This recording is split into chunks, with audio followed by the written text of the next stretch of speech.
Mambo vipi? Ni imani yangu kupoa kabisa. Nikaribisha sana kwenye media yetu ya Mega TV Online. Na leo tunazungumzia tukio lililozua mjadala mkubwa sana kwenye mitandao mbalimbali ya kijamii na kuibua hisia kali miongoni mwa wananchi, hususan kuhusu heshima, faragha na usalama wa wanawake. Inadaiwa kuwa mwanamume mmoja raia wa Urusi alisafiri hadi Kenya na kuhusika katika mahusiano ya faragha na wanawake kadhaa, huku akirekodi video au matukio hayo bila kujali athari zake za kimaadili na kisheria. So mwanzo wa sakata inaeleza kwamba kwa mujibu wa taarifa zilizosambaa mitandaoni, mwanaume huyo alijionyesha kama mtu mwenye uwezo mkubwa wa kifedha, akitumia mvuto wa pesa na maisha ya kifahari kuwavuta baadhi ya wanawake. Inasemekana kuwa alishawishi kushiriki naye katika mitandao ya faragha, huku akirekodi kuanzia mwanzo hadi mwisho. Baadhi ya video hizo zilishia kusambazwa kwenye mitandao ya kijamii, au sio bwana, yani mitandao mbalimbali ya kijamii au social media. Jambo hilo lilichochea hasira na huzuni kwa watu wengi sana. Tukio hili halikugusa tu wale waliohusika moja kwa moja, bali pia familia zao, jamii zao na taswira ya nchi kwa ujumla. Wananchi wengi wameona kitendo hicho kama udhalilishaji mkubwa kwa wanawake na ukiukwaji wa heshima ya kibinadamu. Swala la ridhaa na faragha ni kwamba swali kubwa lililoibuka ni kuhusu ridhaa. Je, wanawake hao walijua kwamba wanarekodiwa au walikubali video zao hizo zisambazwe katika mitandao mbalimbali ya kijamii? Swala la ridhaa limekuwa muhimu sana kisheria na kimaadili. Kumrekodi mtu katika hali ya faragha bila idhini yake ni kosa kubwa sana kisheria katika nchi nyingi. Hata kama mtu atakubali kurekodiwa, bado kuna mipaka kuhusu matumizi ya maudhui hayo.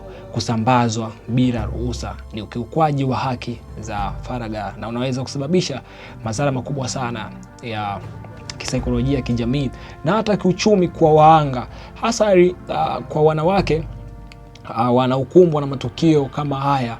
Mara nyingi hukumbana na aibu, unyanyapaji na msongo wa mawazo. Jamii zetu bado zina mtazamo mkali sana linapokuja suala la maadili na kijinsia, ambapo mara nyingi mwanamke ndiye ubebesha lawama hata kwa mtu ambaye amedhulumiwa.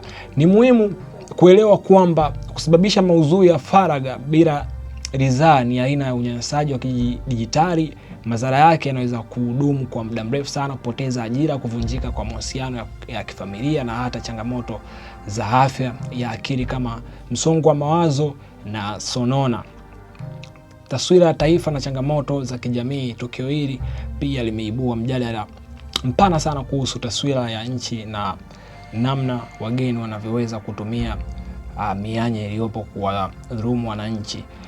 Wapo waliouliza maswali mengi kuhusu ulinzi wa wanawake dhidi ya aina hii ya unyonyaji, hasa pale ambapo fedha zinatumika kama chambo.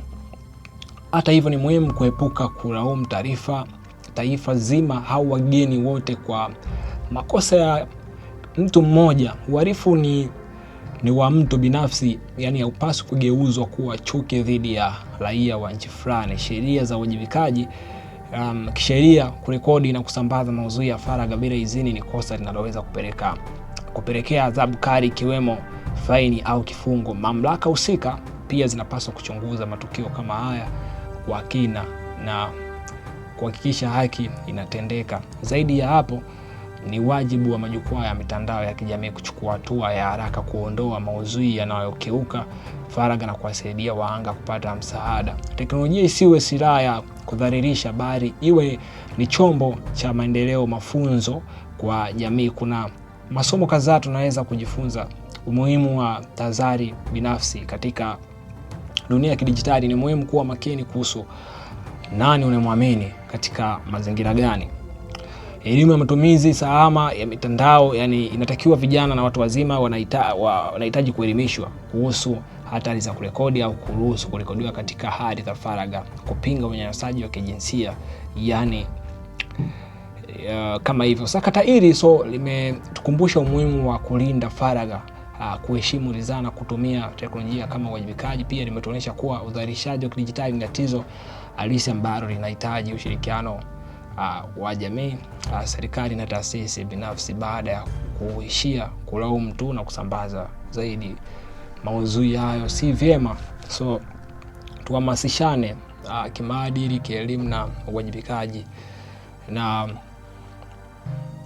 mwisho wa siku baadhi ya jamii upimo kwa namna inavyoweza kuwalinda watu ambao wapo katika mazingira hatarishi. Tuchukue tukio hili kama funzo la kuimarisha maadili yetu, sheria na mshikamano, ili kuhakikisha kwamba vitendo vya aina hii havipati nafasi tena katika jamii zetu.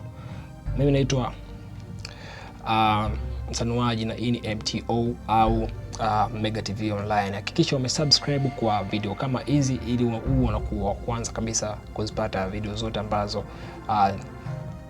zinazotrend kwenye mitandao ya kijamii, lakini pia mambo ambayo yanatokea mitaani, hususan nchini na nchi za nje pia. Mimi nikutakia siku njema.